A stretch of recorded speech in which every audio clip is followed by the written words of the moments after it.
afternoon, friends. It is Gary Mauris from the DLC Group of Companies head office. I am super excited about being with you this week. Thank you. We've changed the regular format schedule. So for all of you tuning in, we really appreciate you being flexible on your schedule.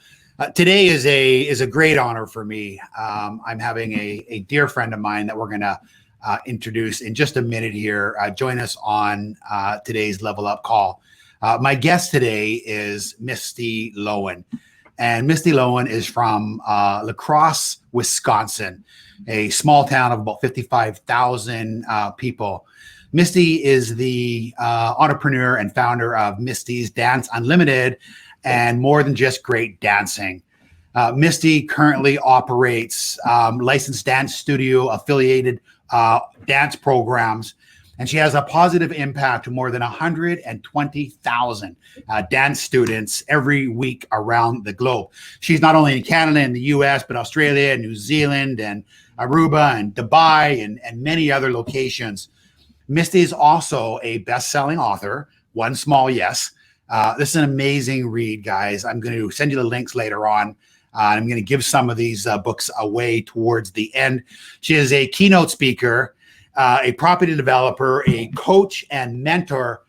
And I think most importantly, she is an amazing mother to 5 beautiful children and married her high school sweetheart, Mitch.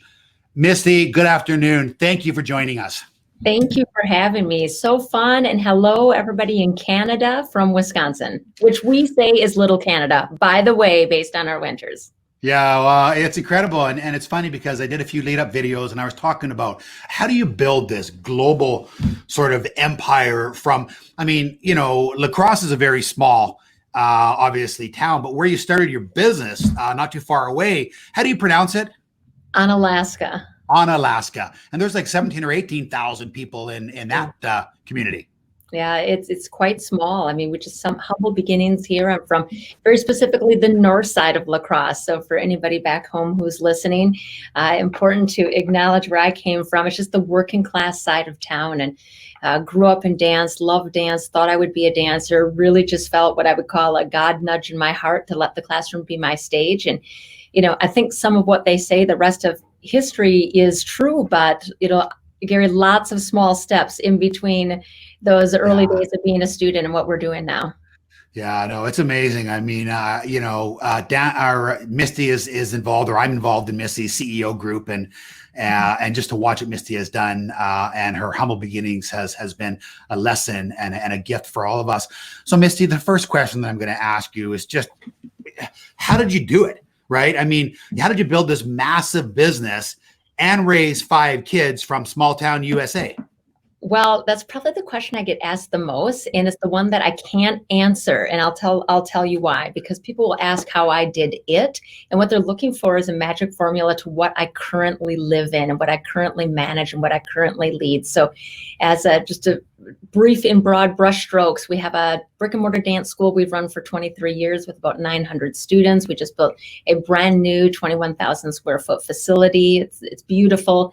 And then we license our intellectual property, not too dissimilar to franchise, but it's licensing. So it's an a la carte. They can use all the tools or as few of the tools as they want. It's called More Than Just Great Dancing, and it helps studio owners to get the triple win of making a better income, a better impact, and having a better life at home, which I know is one of the things that's important to you, Gary, and why we're talking here today.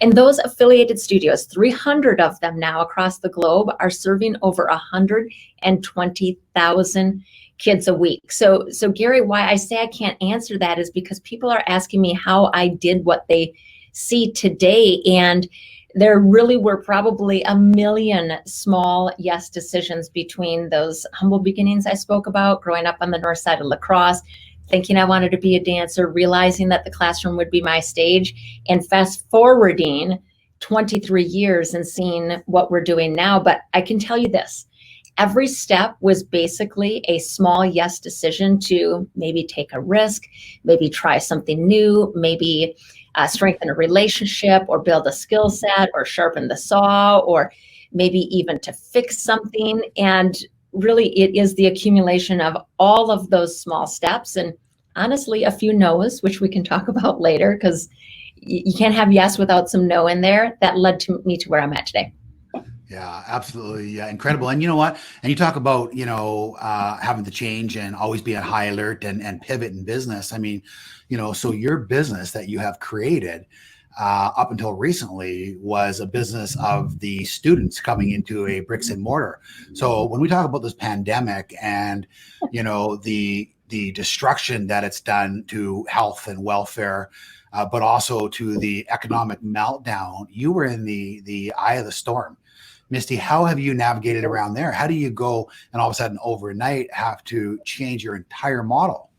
Yeah, Gary, we weren't just in the eye of the storm. We were in the eye of the storm, flying a plane that couldn't handle it and building a new one at the same time. So as Gary said, we're service. So 100%, at least on the local studio side, brick and mortar. And honestly, 100% at our affiliate side, brick and mortar. So even though I serve them digitally and remotely, they all have brick and mortar. So let's just call it 100% brick and mortar. And we knew that if we couldn't keep it going here in Onalaska, Wisconsin, we couldn't keep it going for our 300 affiliates around the globe. We had to show them it was possible. So it was a forcing event, a forcing factor for us to do things we had previously considered absolutely impossible. We had never thought it would be possible to serve dance classes online.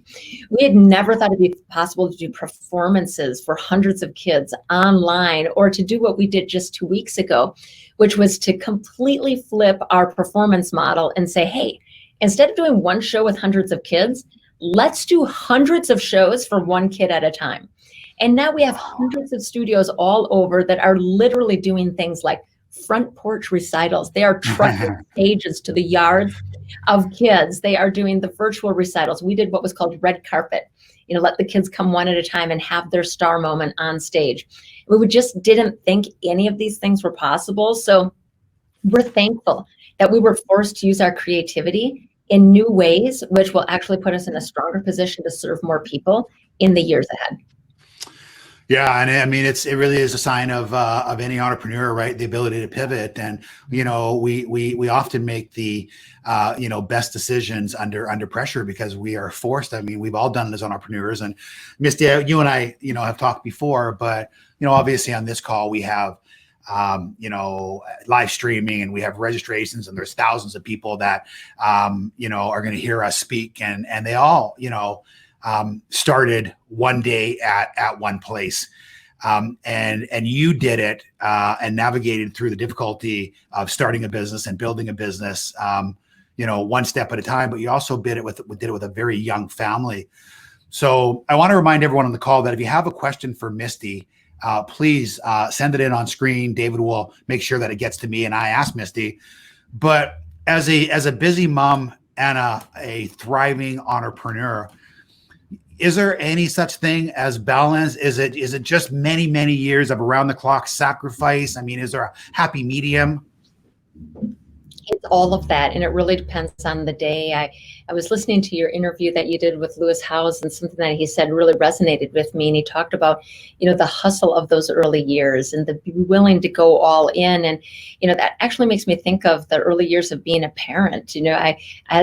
As Gary said, I have 5 kids. At one time, we had 5 kids under the age of 8, and we were building our businesses. So I had an 8, 6, 4, 2, and newborn, and we're building these businesses. And talk about being all in. I mean, there's just no way to do that part way. And that really mirrored those first years of building the business. When we started that studio, I'd be at the studio at 7 a.m. I'd work an 8-hour day running the business side. Then I'd hit the second shift, which would be putting on, trading the dress shoes for dance shoes, putting on the leotard, teaching, cleaning, leaving at 11 o'clock at night, go home, finish email, and loop the whole thing over again, right? And then I had kids. As soon as I thought I kind of got out of the grind of starting the business, then it was starting a family. And if you have kids, that's an around the clock deal. And that early gift, I will say it this way, of being able to go all in has served me, but not in the way that you're going to guess. So let me break it down for you this way, Gary, and for Gary's friends here listening. Now I'm learning to go all in when I'm at home.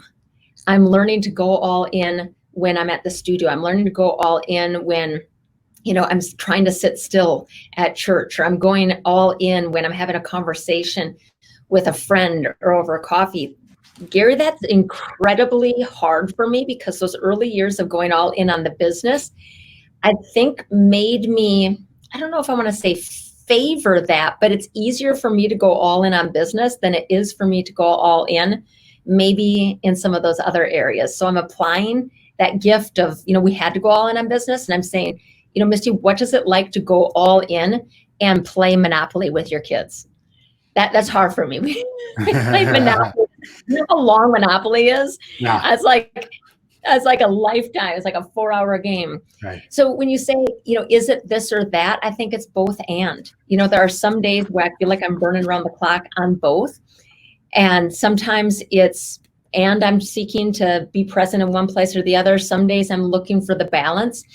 So I just kind of reject the narrative that it has to be one thing. I'm really looking at my family, my business today, and saying, how can I show up best for my business today and show up best for my family today? And some days that means I'm all in both places, one or the other, a mix of both, and giving myself the grace to make that decision as I go now. Incredible.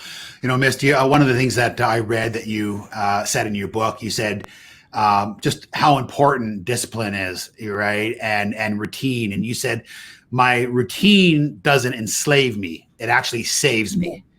Totally. So there's a lot of people, I think, that, are wondering what that routine sort of looks like, because what we all want to do with our day, and I think you described it great in the book, and what we actually have to do, right, with our discipline to, lead us towards that ultimate goal of serving. And, you also said, what I love was the routines I built, are often boring, but I want to be very clear. The life I built is not.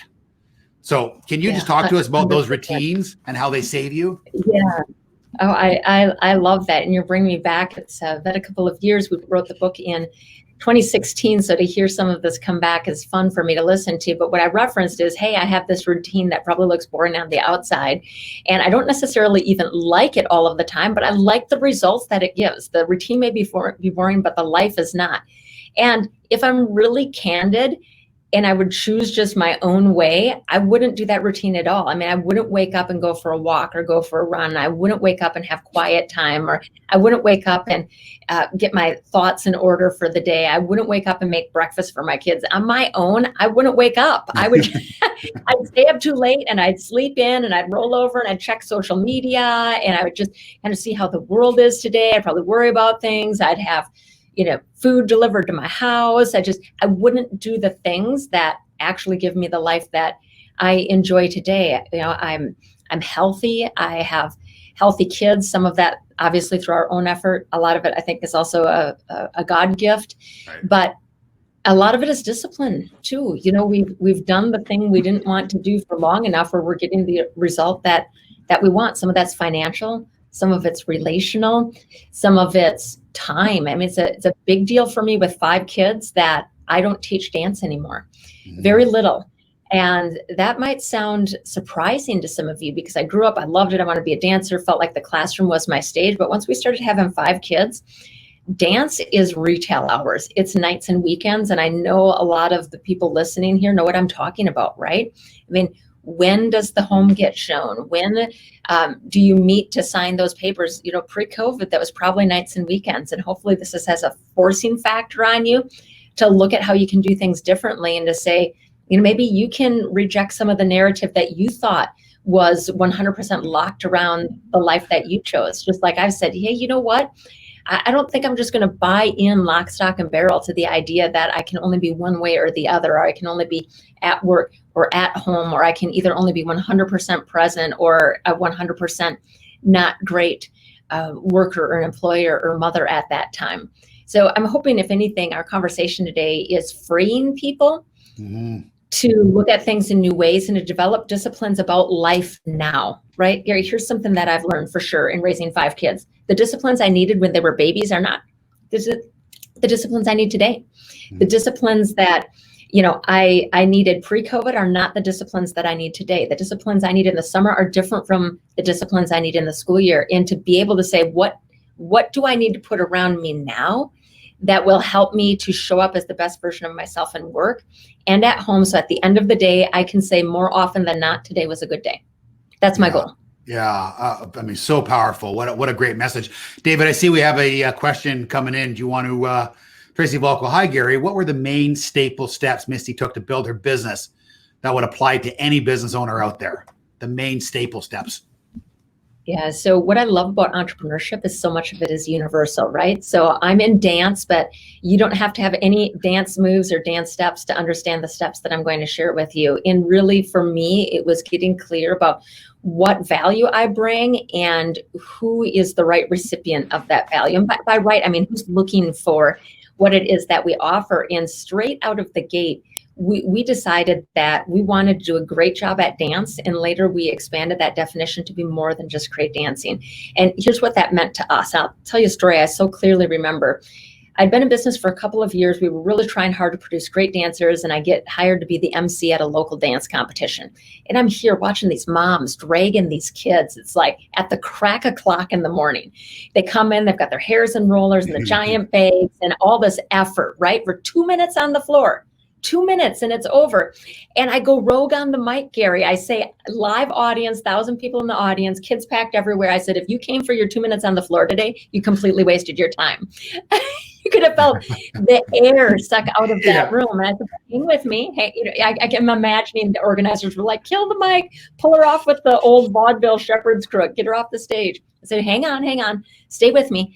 But if you're here and you invested in dance, because dance was a great way for your kid to learn the life lessons of get up when you fall down and to finish what you start, and you're only as strong as your weakest link. So every person on the team matters, and to do something with your whole heart, then you've made the best investment ever. It was like slow clap in the audience. And it was a moment that defined that who am I, what do I offer, and who values how we do this thing we call business, right? So in terms of those steps, it was figuring out, what's my thing of value, who values that, and how can we grow with it? And I think I just gave you, kind of a pretty reliable framework there, because we've evolved over time. It was 15 years into business where we said, who else would value what we're doing? Other studio owners who were standing in line for 2 hours to ask questions at the end of a conference because they thought we were some kind of rainbow zebra, or a mythical unicorn. Like, how is this woman raising kids? And, she has a nice living. She's making a good impact on our community. So again, to build my second business, I did the same thing. What do we have that's of value to people? Who's looking for that? And then how can we iterate on it? How can we develop that over time? And, gosh, Gary, we went from just helping people with their business to now we're certifying teachers, and we have manager training and sales training. We're leading national conversations. They're really important right now in our country based on our times. And that's an evolution, but it always goes back to what are we good at? Who values what we're doing, and how can we grow together? Yeah, incredible. Thank you, David. Before we ask that next question, I'm just going to finish along this topic here. So, Miss, two things.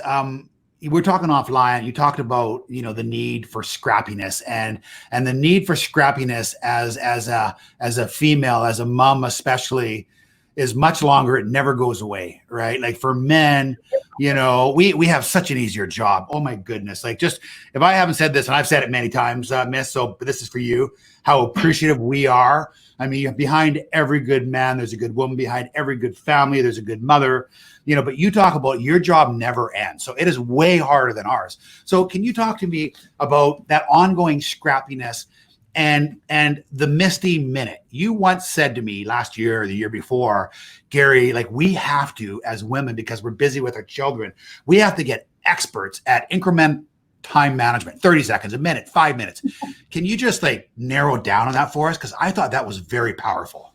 Yeah, absolutely. So I just addressed the scrappiness first. So, I feel like my entire life I've had to be scrappy. Now, part of that may be based on how I grew up or where I grew up, and I think that served me well. But that aside, going into business, I had no business background. Gary, you and I spoke about that. I didn't come in with any funding. I didn't come in with I mean, I'm a Spanish teacher by trade, in all candidness. That's what I went to college for. So it's about the first thing for running a business in the arts that you could think of.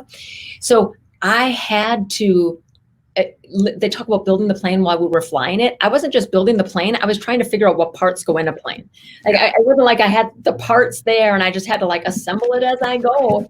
I didn't have the parts. I didn't have the network. I didn't know what they were called. I had no blueprint. So it was building all of those things. And maybe that's familiar to some of the people listening here. I mean, maybe you didn't grow up in a financial family and you're in a financial services industry, right? Maybe this wasn't your first language. It's not your native tongue. And you had to go take a course. You had to learn this. You had to meet people. You had to go through the process yourself. So I had to be scrappy to get in. And then I had to be scrappy to do the next step, whatever that was. At one point it was building a building and buying a building and then navigating staff and leading leading change in our industry, developing licensing. I didn't know what that was. I didn't have language for that. So this scrappiness has stayed with me throughout my entire career and throughout parenting. I mean, I feel like parenting is such a great example for the life cycle of a business. So, you think about it, you have, maybe you're, I want to have a family someday and you're in the dreamy stage. So you get scrappy about how is that going to happen? Well, maybe you want to have a house or you're going to get married. Okay, now you've got a family. It's like, oh my gosh, I want to raise the best child possible. And you get scrappy about that. And you're staying up late and you're taking care of it. Okay, well, now they're toddlers. Okay, I want to raise the safest child possible. So you get scrappy about them. Then they go to school. Oh my gosh, I want to raise the smartest child possible. So you get scrappy about that. Then they become teenagers. Oh my gosh, I want to raise the kindest, most empathetic child possible. So you get scrappy about that. And then they're adults. I mean, I have a 20-year-old now. I want to raise the most confident child who's actually not a child anymore. And I feel like, isn't our business the same way, Gary? Right? When you start it, you're like, I just want a business that survives. Yeah. I want to prove to people I can do this. Yeah. Then you get the toddler business where it's starting to get more skills and maybe a little bit more cash than common sense. You're like, I just want my business not to get itself in trouble. I don't want it to go too fast and fall flat on its face. And then it grows up. You're like, I gotta learn how to do this smart. I gotta learn how to lead with my heart and lead with kindness. I've got to learn how to be confident and maybe step back from my business and let other people lead it. So this whole scrappiness through your own self growing up, you can look at that. If you have kids, through your kids growing up, through your business growing up, I don't think for the people who really keep their heart in the game, I don't think that goes away. I think some people lose it. I think some people, maybe a bit of hubris kicks in. Maybe they think they've, kind of mastered something. Maybe they've deluded themselves into thinking that. Maybe they've gotten tired. I think that happens to a lot of, especially women. Gary, we pull if I can shift gears a little bit here and say, we pull what my sister would call the invisible 90%. And I don't know that 90 is a lockdown number, but let me say this. I do know in my own experience, there's something that naturally falls to that mother figure in the home, like birthday presents, like dental appointments, like making sure they have clean underwear, shoes, they have clothes that fit for the school year, the permission slip is signed. I mean, there's just kind of this invisible bulk of parenting that just tends to fall towards the mother. Not always, I get it, and not in all circumstances, but certainly mine and many people that I know. And I think that adds to, so you've got this whole scrappy climb going on over here, right? And you kind of have this invisible 90 that keeps you anchored over here. And sometimes you just need to pause. And I think COVID was a great time to pause. Great time to pause and really just say, before I go into this post-COVID world, what do I want to take with me? And what do I want to leave behind? What's no longer serving me anymore or helping me to serve others or serving my family, and be willing to let those things go and let the forcing factor of this situation maybe build a better version of what you had before. Certainly has. What a great answer, right? I mean, there's just never been a better time to be introspective and look back at ourselves and shake the things in our life maybe that we put up with for too long. And the other thing, Misty, that I mentioned with you is the sort of Misty minute and the how much time that you have to make in your schedule in 30-second increments. Do you want to just touch on that so the audience knows what I'm talking about? Oh my gosh, I think this will be familiar. So, do you guys get Sesame Street broadcast up in Canada? Okay, great. So this will resonate with you guys. So when my kids were little, Elmo was just like the thing, and I lived for Elmo. He came on in a half an hour segment, but really it was 17 minutes excluding commercials, right? So I had 17 minutes at a time that I ran my business on. And, I'm talking like 2 hours of sleep, 1 cup of coffee, 17 minutes of focus. And it was all those small little, snapshots in time. And that was like the fragments of effort that built what we're enjoying now. Carrie, when I slept for 5 hours the first time after my kids were born, I told somebody I was running for president. I'm like, I feel like I can take on the world. I mean, I have 5 hours of sleep, and a babysitter came over for 5 hours. Like 5 plus 5 wasn't 10; it was 5,000 to me, because I'd gotten so good as a mom of young kids and as a steward of a young business. I basically had double toddlers. I had twins. I had a young business and I had young kids at home, and call it triplets. And I was a young leader, right? So it was like toddlers leading toddlers. So I learned pretty quick how to identify what the most important thing was. And I would just say to myself this, and I still say it today: if I get nothing else done today, what has to be done? If I get nothing else done right now, what has to be done? And that never left me. Kind of the same way. I mean, it was like a good trauma, if you will, right? Yeah. My great grandmother lived through the Great Depression, and she was never the same. I mean, she would reuse paper plates, and I think there's something about me, about the way I use my time. That's a little bit like my grandma with the paper plates. Like, if there's 5 minutes, I'm getting something done, because I don't know when I'll get my next 5. I just find that so powerful. I just find that there's such a lesson in there for everyone.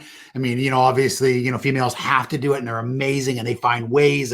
But for us men that think we work so hard, I want to actually whack myself and wake up, dude, because you are so, I got so much more runway. It's crazy because we talked a little bit about those early days, and you talk about fear and doubt. And, I remember getting into the Canadian mortgage space, didn't have any background in it. And for the first, 5 or 6 years, in many ways, I felt like the imposter. I'd be on stage talking about something. And, in my mind, I thought can I do this? I'm not worthy. There's way smarter people in the room, than me. And you have to fight through that, because one of the things that your book also says that I loved, and it's so true, and it talked about beginner's blues, and it talked about the common denominator amongst many achievers, most achievers actually, is they didn't know what they were doing when they started out. Thankfully, right? Thankfully. And I think that's important for people to hear that, because I think there's a lot of people who are doing a very good job in our profession right now, but they still want to go. So they want to go to the next level. They want to build bigger teams. They want to have more offices. They want to do more volume. They want to be more, involved in their community. And it's a lesson, to just remind people that, being green and not knowing and being fearful is part of the journey. I mean, your trials and tribulations are actually your power.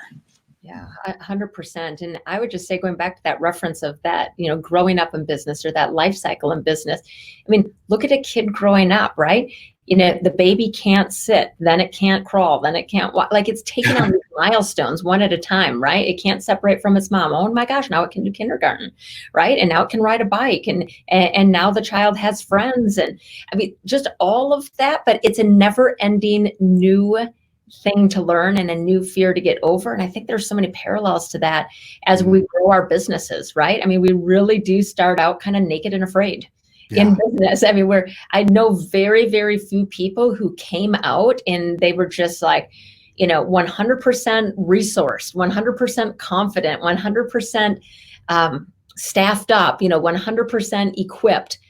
I don't know, Gary, if you can find one, I'd love to interview them and find out what would it be like to be the rare 1% of business that started with all your ducks in a row, or that tackled your next step with your ducks in a row. I don't think you're going to find many examples of that. But I think what you will find is people who built resilience and muscle to look back, because history is the best predictor of future performance. And when I look ahead with some bit of fear, I don't know how to do this next thing, I will say to myself, literally, Well, Misty, you didn't know how to do this other thing, and it worked out. You didn't have the people in place for that last thing that you tried, but you met them or you hired them. You didn't have the skills to do that other scary thing, but you learned them. I mean, here you and I are here in our, mid-career, if you will, and we're still out learning at conferences. I mean, you and I sat side by side at a 3-day conference, sharing notes, being like, what was that? Like that? Yeah. That's a golden nugget right there. Yeah. So I think we build a stamina for new things, so that here's what I hope, that the small yes I'm taking now is a stronger, more confident, bigger yes than the one I took before. Right? That I have more muscle for that, and also that I have more awareness, hopefully. Just if I took the yes too far or the risk too big, to say, hey, I got to walk this back, I have to slow this down. So I'm hoping my resilience is countered by awareness, two sides of one coin. That faith, the resilience, the confidence piece is tempered by awareness and wisdom. So I get the best of both. I mean, you know what? Like, just so many great key takeaways there. I'm making notes myself here as we.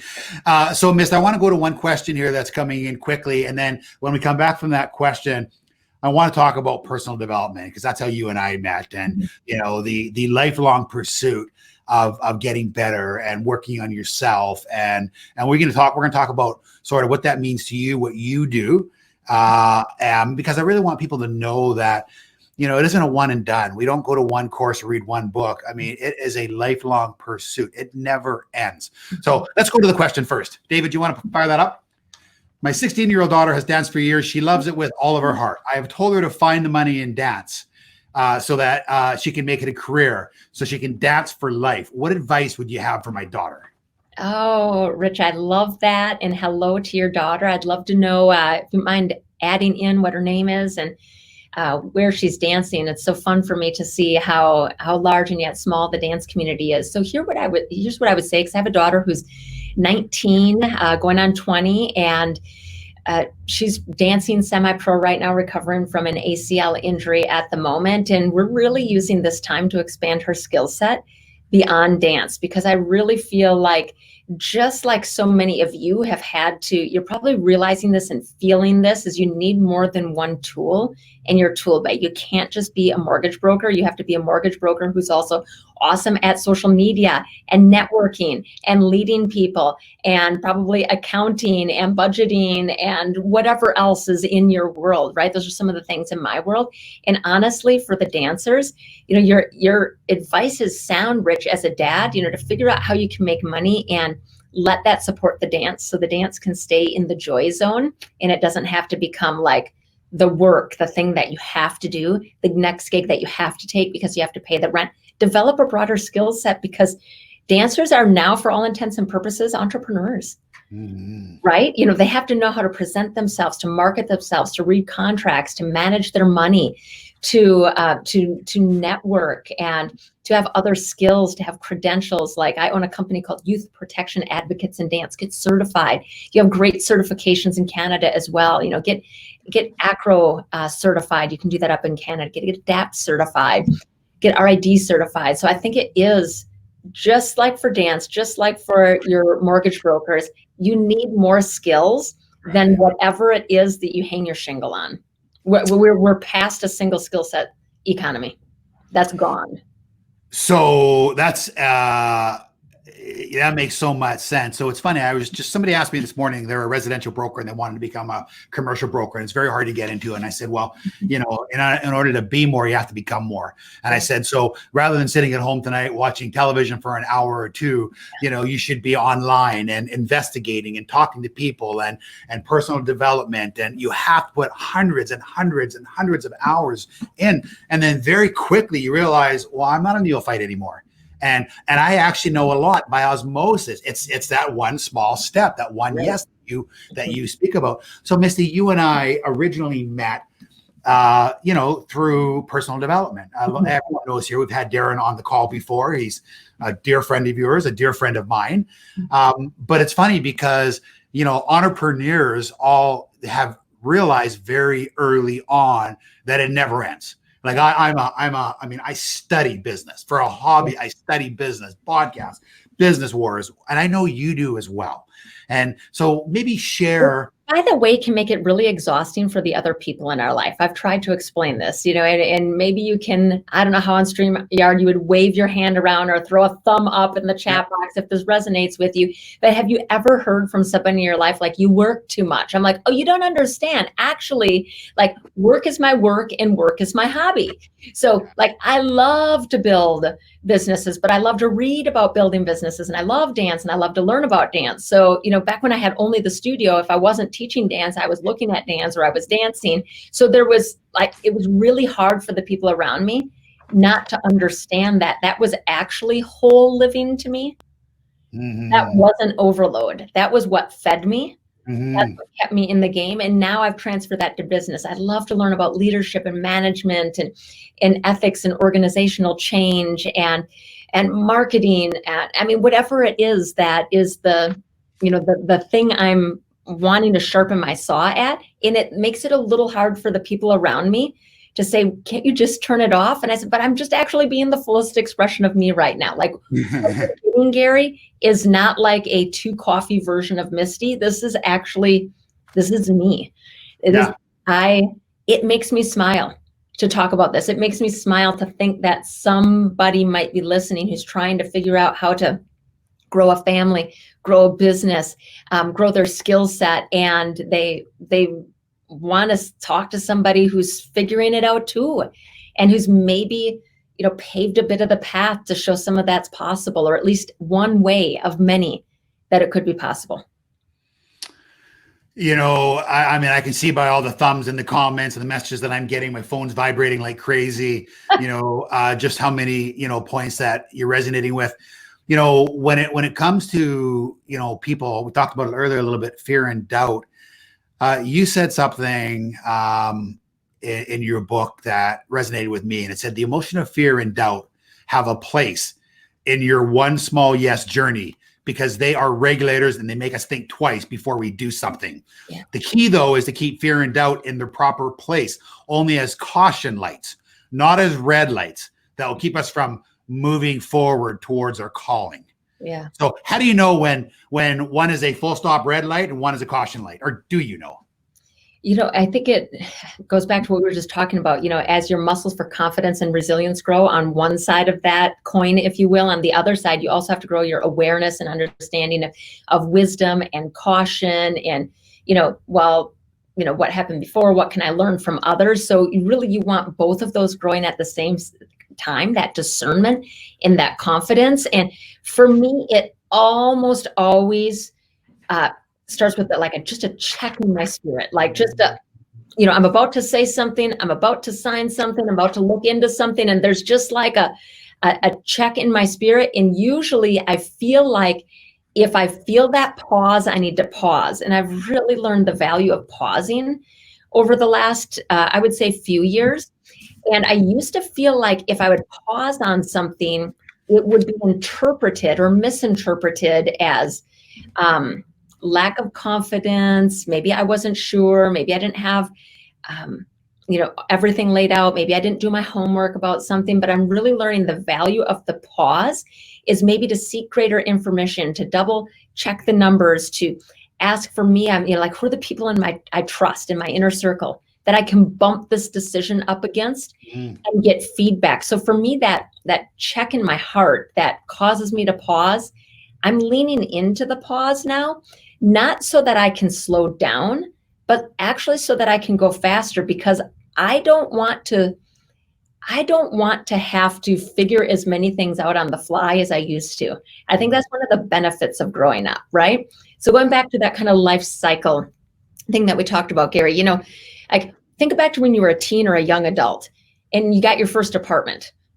I was like, oh my gosh, I don't know, find a rummage sale, go to the Goodwill, who, maybe a family member has some pots and pans and a couch you can borrow, like right. You're figuring it out, right?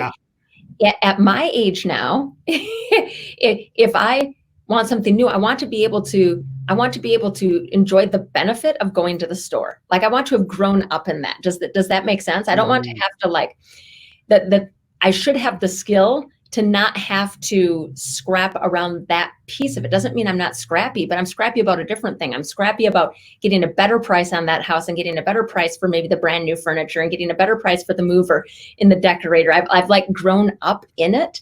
So for me, that wisdom piece and that confidence piece, I want to grow up so that if I'm like, I'm going for this and I'm like, ooh, pause, I want to be able to have a better set of regulators on this side. I don't want to, 10 years ago, 20 years ago, I would have wandered around like wringing my hands. I don't know.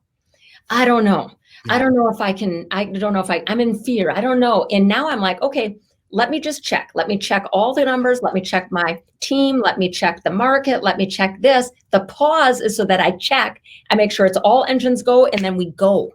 Right. Just like, like I try to say with the house analogy, I can go faster. I can get a house put together faster now because I've gone through the steps of doing it the slow and scrappy way. Now, if I want to, I'm not buying a new house, by the way.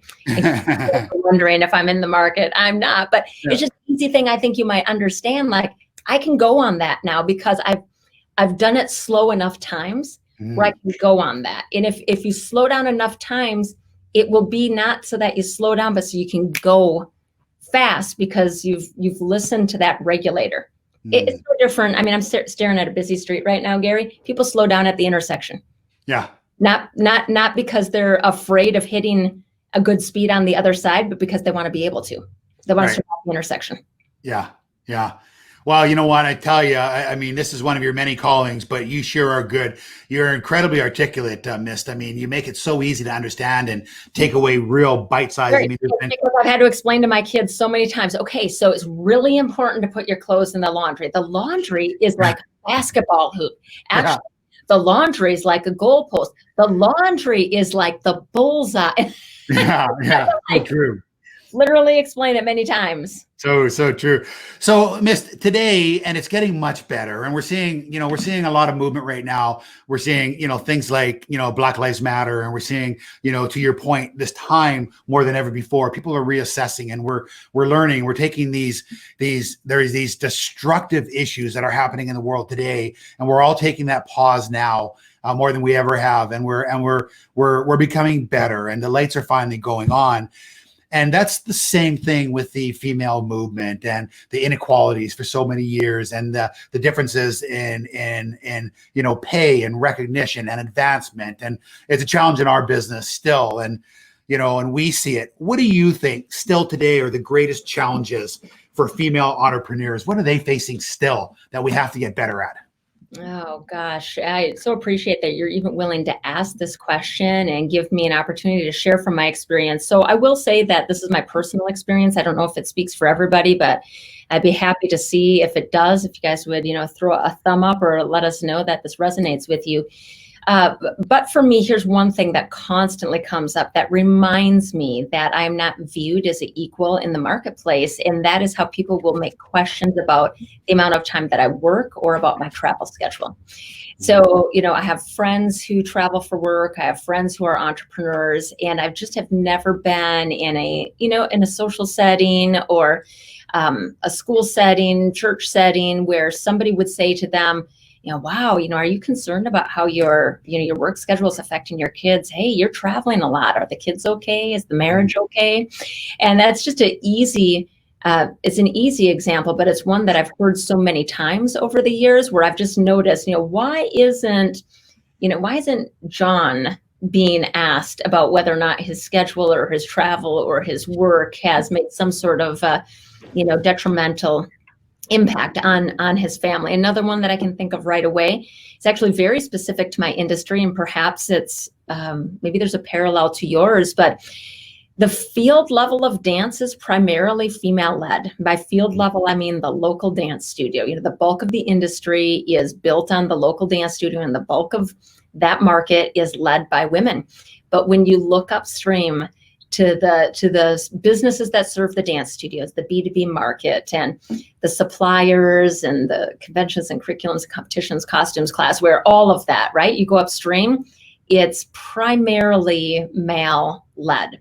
Mhm. And I think there's a cognitive dissonance here when I look at my industry and say that the field is not represented, the marketplace is not actually represented in the leadership. And I can speak very personally about how many job offers I've had for VP and not CEO.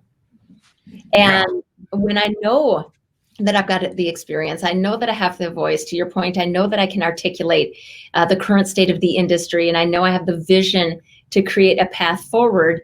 So those are two very specific examples I think that I continue to bump into in my career. And I will say that I shared not too long ago with a friend, a trusted friend, a fellow CEO of his own company, and I said that the only piece of me that should matter is my brain, and the only thing I should be judged on is the quality of my character. Mm-hmm. Yeah, I couldn't agree more. It's funny because I have my own sort of, spin and answer on that same question. And it's much more difficult for someone who, is perceived as a caregiver, as a mom at home. But I get asked all the time, Gary, when are you going to stop? Isn't it been hard on your kids? And was it hard being away for all those early years? And people who are almost asking you that question with a kind of almost a dismissive kind of smirk. Mm-hmm. In my opinion, there's I'm much like you, Mist. I love what I'm doing. I love giving back. I love educating people. I love sharing our journey. I love being the poster child and saying, listen, I was the guy that made so many of those stupid mistakes. I mean, I'm firsthand example of a dumbass that actually, is finding her way. And, I don't ever want to stop. I mean, I think that if I can do more, shouldn't I? I want to obviously, health and family time, and that stuff's all important. But for someone to think that you are somehow less because you're on an aircraft, we had a very dear friend of mine just popped up a comment, Hallie Strandland. I was talking to you about that group WIMI earlier offline, yes. And she was one of the founders of it. And she travels a couple hundred days a year. I mean, one of the hardest working, individuals that I've ever met in the Canadian mortgage space. And she said she gets it all the time. And I think sometimes it's jealousy, right? They want to be able to discount what we do, and you're so successful, but at what expense? You had to give away, a wonderful life and human connections with kids. And I disagree. I don't feel that way. Yeah, I think it's okay to reject the narrative that you can't be a successful entrepreneur and a successful parent at the same time. And, so I look at, there are trade-offs in everything, right? It's a trade-off right now. I am trading off my time with your network for time with my own network. And I made that choice because I feel like I can give service, add something of value in this moment, maybe some encouragement, or maybe a small model to follow, right? So I make a trade-off for that. There's a trade-off tonight if I'm working on work and I'm missing dinner. But guess what? On the other side of that trade-off, in both of those cases, the people that I'm not with, if there's good structure around them, they may end up stronger. All of my kids know how to cook. Yeah. I've got 4 boys who can all make dinner. I've got 4 boys who can all clean kitchen. I've got 1 girl who can do the same. So all 5 of my kids can whip a house into shape. They can cook. My daughter was doing laundry at 8 years old because I had 5 kids under the age of 8. And I sat her down, took her face in my hands. I said, Bella, here's the deal. I know you're 8, but you have to learn how to do this because I need help. And we couldn't afford help at the time, right? So now I'm trading off time here. I'm with your network instead of mine. But guess what? My people are stepping up. It's funny because there's a lesson right there. We all know that. I mean, I know you know this, Mist, and I think a lot of us, know it or should know it. The more we, the old saying, right? The more you give, the more you get. And you're never giving because you're looking for something in return. You just give because it feels good. And someone gave to us and someone gave us. You have a dear friend who's very close, who's been very impactful in your life, in David Linegar, the worldwide CEO and founder of Remax, a friend of mine, a very close friend of Misty's. So when I ask someone like you, or I ask, an Adam or a Darren or a Lewis Howes, or, that's part of the gig, right? Giving back and sharing with others, and looking for no, obviously payback. You just do it because it feels good to help others.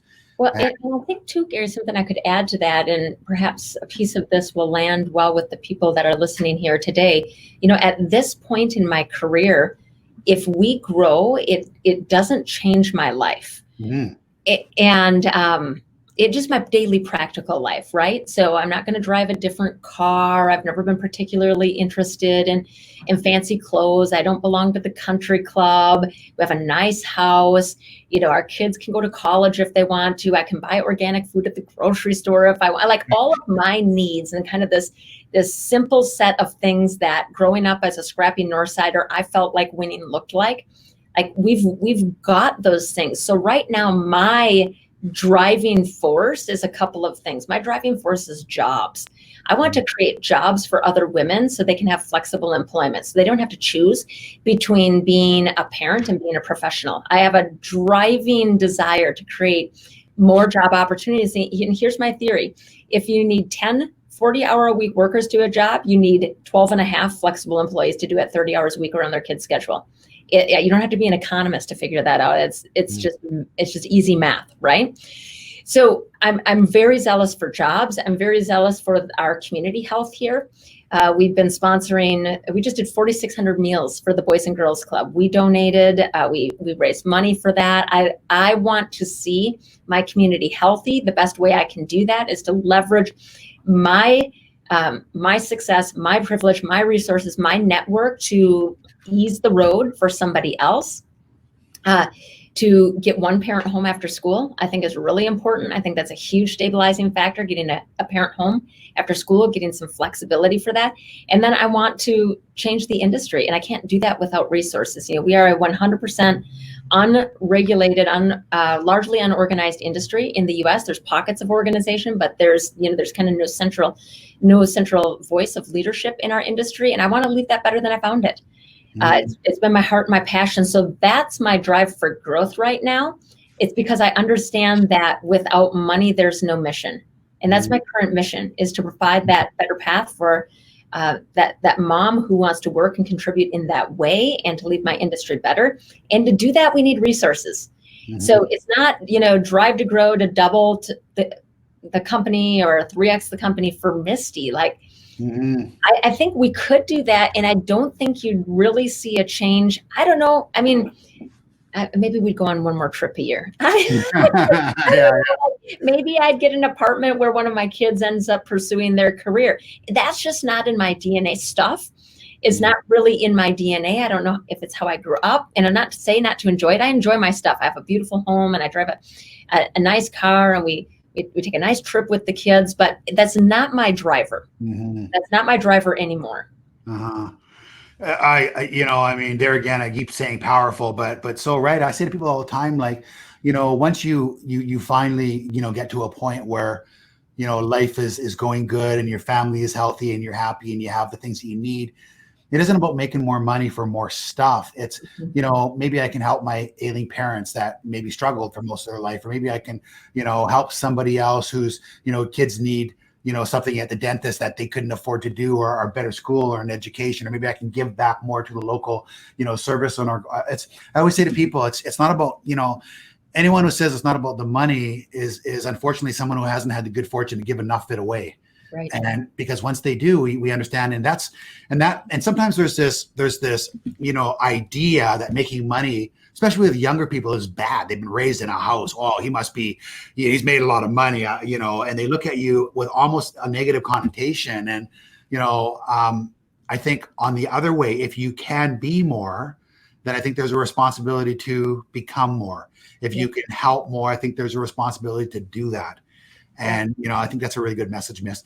I want to ask you, just sort of not gender specific, but in your opinion, because you are a raging entrepreneur, you're so good at it. And, and you've learned one step at a time, right? One small yes at a time, as you said. I guess that 5 on your coffee cup is for 5 kids.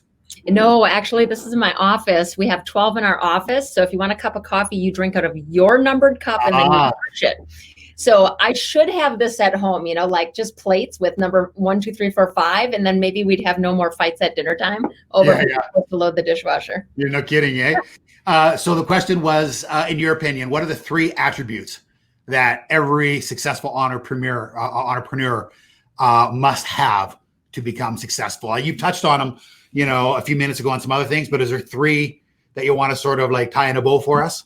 Yeah, that's great. I love these kind of quick hit questions. So I think first of all, you have to have faith, faith that there's a reason to do it, faith that it will matter, faith that will work out. It's that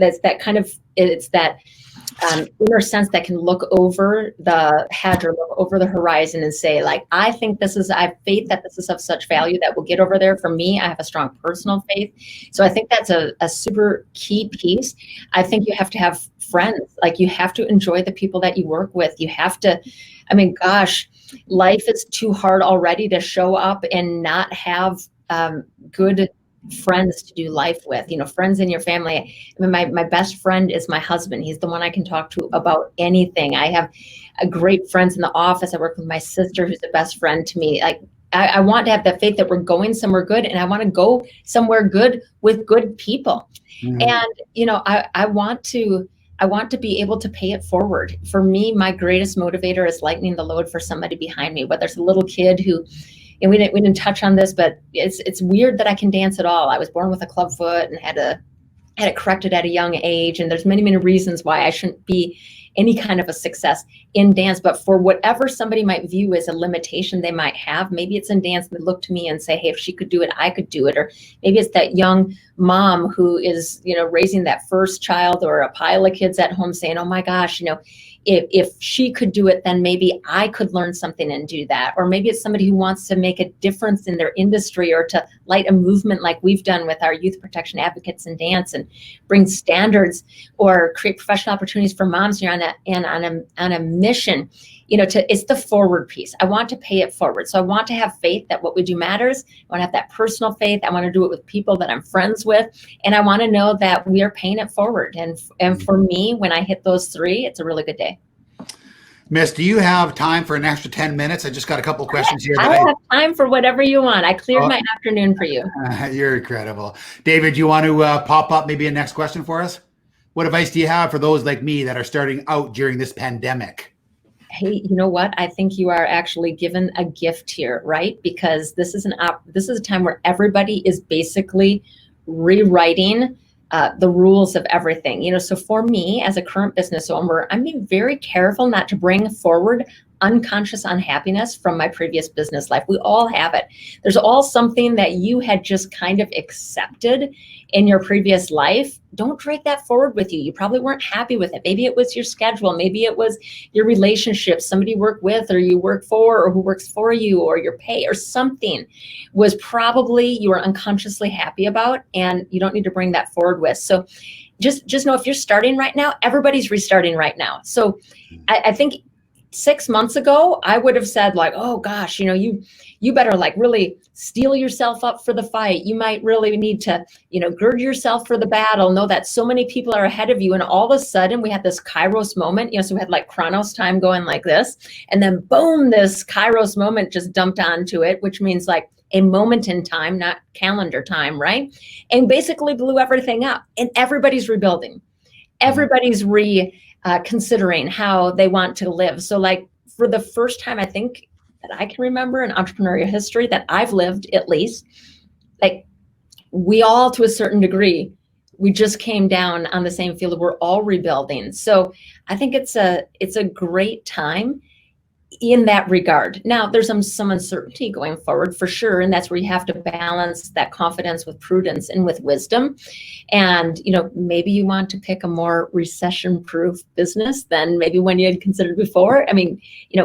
Consider that. Right. But as we move forward, we are saying we want to build things that are recession-proof and depression-proof, meaning we want to be able to weather any economy, whether we can teach in person or not, whether we can teach 5 kids or 50 kids. We want to really build going forward to be recession-proof and depression-proof, which deals with that unconscious unhappiness piece. I want to build things I actually want to live with 10 or 20 years from now. So if you're starting out now and you look at those things on the front side and you realize that everybody got, the field got flattened, I think you will have the confidence to move forward. Mm-hmm. Great answer.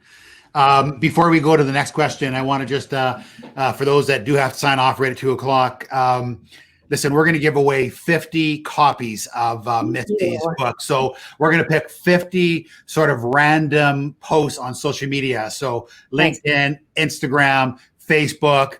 If you're not a friend of mine on Facebook, please reach out. We don't care where you post it. You can tag me. You can tag Misty at head office here. Tara will get these books out right away like she always does.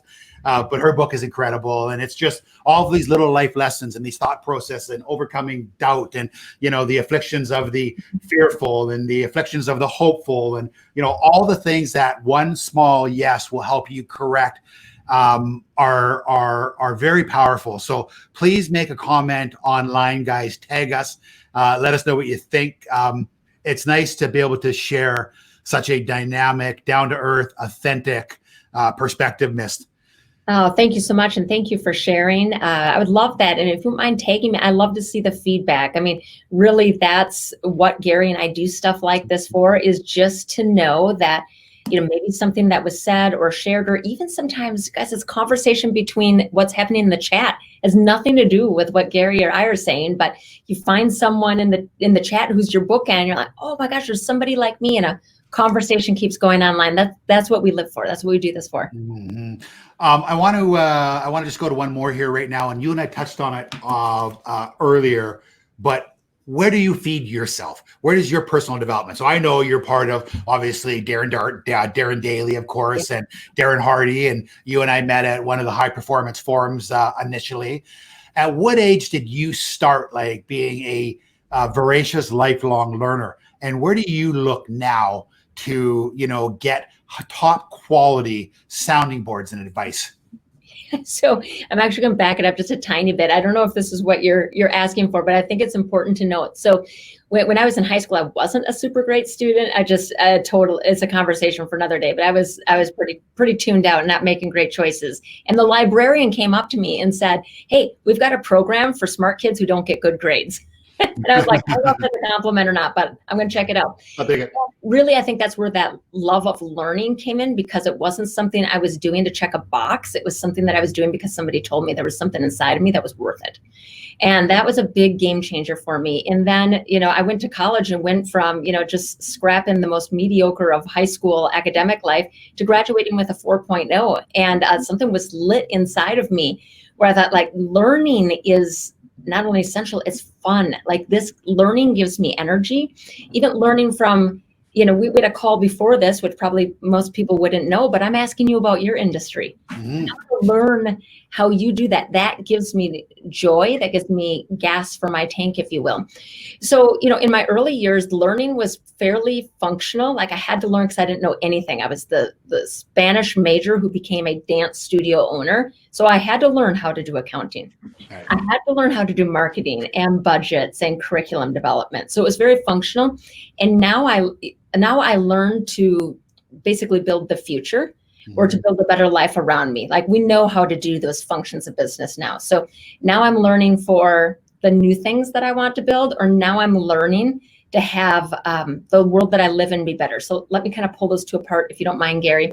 The going forward stuff, that's what I show up at a Darren Hardy High Performance Forum for, where you and I sit there and we say, oh my gosh, how do we lead our teams better and build a better business and market better and share our messaging better? For me, that's very forward motion business stuff. And then for the kind of what's around me, that's some more of my personal disciplines. I'm currently doing an app to read through the Bible end to end, cover to cover, because as a person of faith, I'm I think there's wisdom in me spending time to say what would God have to say about love and patience for 2020? I want to know. So for the life that I live in, I listen to podcasts. When I'm running, I listen to a lot of podcasts. That's really about the life that I'm living in right now. Honestly, sometimes I try to listen to contrarian voices to stretch my thinking a little bit. So if it's business, I'm really one or two voices, one or two mentors, follow that. And for this life thing, I really want a diversity and a richness around me, because that's the life I live in. I think it's the life you live in too. Yeah, it sure is. 100%. I want to reiterate something that I just wrote down that Misty said that just hit me, over the head like a sledgehammer. And this is for all of you. And please, try to do this today, guys, and tomorrow and next week and next year. Misty said, someone told me something inside of me that I was worth it. Do you know how powerful that statement was, in my opinion?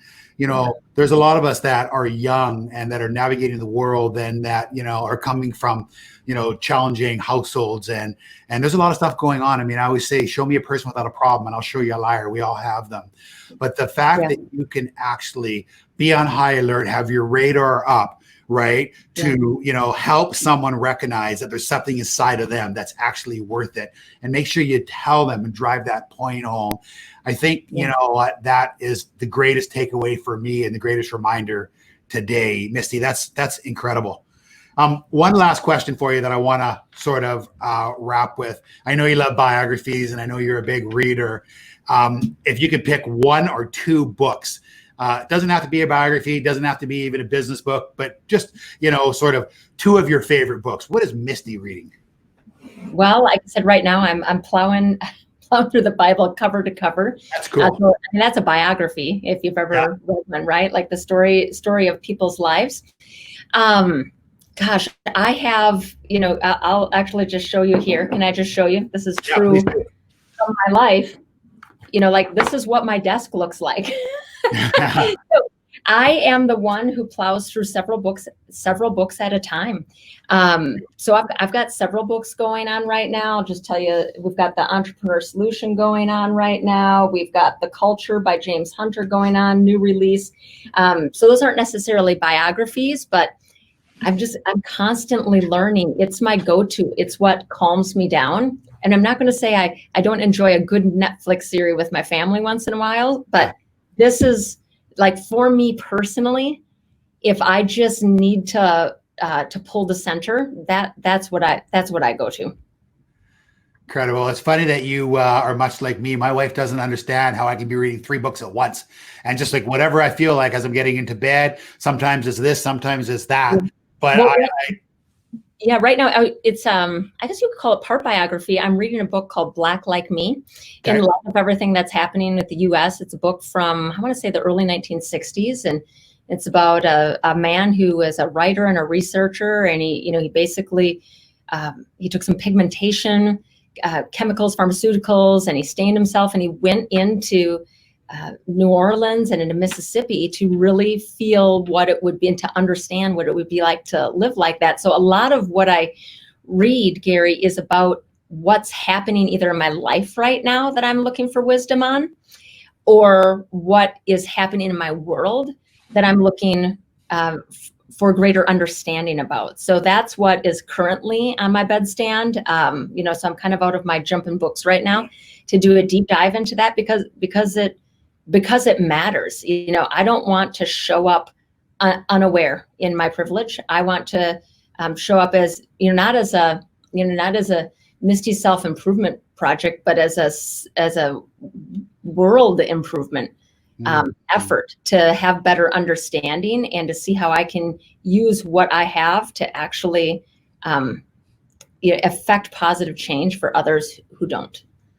Absolutely. Just incredible. Miss, listen, I'm going to wrap and thank you here, and then I'm going to just give some announcements for next week. But Misty, before I hang up, I want you to be abundantly clear just how appreciative and how grateful I am and how much of a rock star I think you are, and your ability to just care and be present and give like impactful, powerful answers is like nothing I've seen. It is such a gift, and you are such an amazing demonstration of what I call just an incredible badass woman, an incredible badass entrepreneur. And you do it with grace and dignity, and you're incredibly introspective. So on behalf of everyone on this call and the many, people on the live streams and on all the splicing clips that we're going to be, using in the future, I just want you to know that you've made a difference today, and anything I can ever do for you as a return, please reach out to me. I mean, I'm bending backwards. I'm doing backflips to be able to help you sometime in the same way that you've helped us. Thank you. I'll make sure that everyone tags you, that you get all the clips. As we wrap, guys, couple things quickly. I want to just talk about next week. We have Dr. Sherry Cooper, our chief economist, Tuesday, June 16th at 11 a.m. Pacific Standard Time. I know Sherry was on this cast with Misty here. She just sent a beautiful message. Thank you, Sherry. A lot going on in the Canadian finance sector right now. Sherry's always a breath of fresh air, and her information is so cutting edge. So that's coming.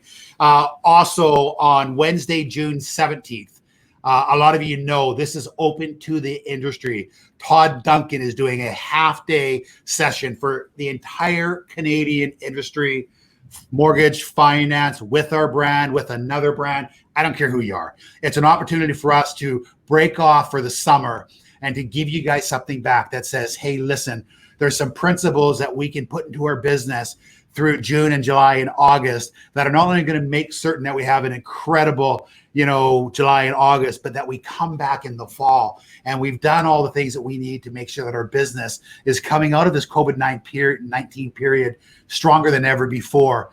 It's like planting a garden. What we do today is going to bear fruits down the road. And, this thing with Todd, guys, as I've said, there's no smoke, there's no, rah. It's just incredibly great advice to be an impact performer. To be the very best in the industry. He's actually a friend of Misty's as well, and a friend of mine. So that is available. So please, I ask you to share that link once you see it. There's some video segments going out. And then the very next day, Wednesday, the 18th, last thing, Brian Scudamore. Brian Scudamore is one of the most prolific entrepreneurs to come out of Canada. Right out of high school, he started a company called 1-800-GOT-JUNK. He has parlayed that into many, many businesses. He operates worldwide now. He is a good old Vancouver boy. He's been on, obviously, Oprah. He's been on Undercover Boss. He was the Undercover Boss. He has done such a great job at personal branding. I'm talking like globally. And he is going to have just an incredible 60 minutes with us. So please tune into that. Finally, again, Misty, I'm keeping them. Misty, you are one class badass lady. Thank you. I'm reading them as they come up.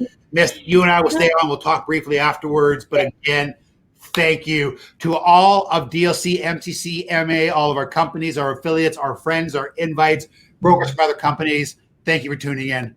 Right. Thank you for having an open mind. Thank you, everyone. I sure enjoyed it. I hope we get to connect again in the future. We are definitely going to connect in the future, Mist. I promise you. Okay. All right, guys. Thank you. Bye-bye. Have